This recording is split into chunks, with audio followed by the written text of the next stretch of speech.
વડોદરા શહેરના કારેલીબાગ વિસ્તારની મહિલાઓએ પાણી માટે માટલા ફોડી તંત્ર વિરુદ્ધ સૂત્રોચ્ચાર કર્યા।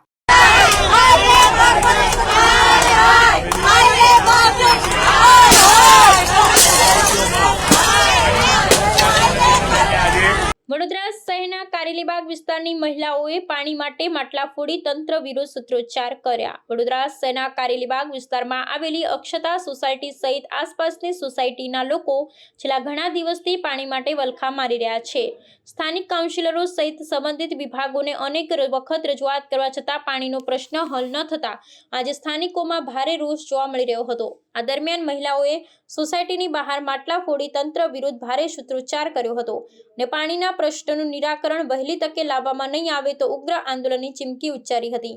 અક્ષતા સોસાયટીમાં રહેતા પૂર્ણિમાબેન સિંધકરે જણાવ્યું હતું કે છેલ્લા 15 દિવસથી અમારી સોસાયટીઓ સહિત આસપાસની સોસાયટીમાં પાણીની સમસ્યા છે।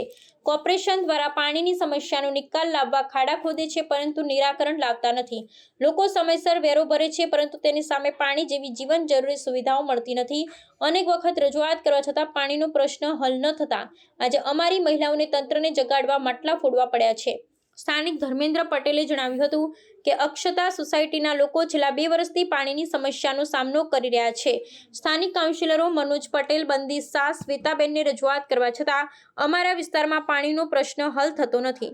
કોર્પોરેશન પ્રાથમિક સુવિધાઓ પૂરી પાડવામાં નિષ્ફળ ગયું છે। અમે નિયમિત વેરો ભરવા છતાં કોર્પોરેશન પાણી જેવી જીવન જરૂરી સુવિધા પૂરી પાડવામાં નિષ્ફળ થયું છે।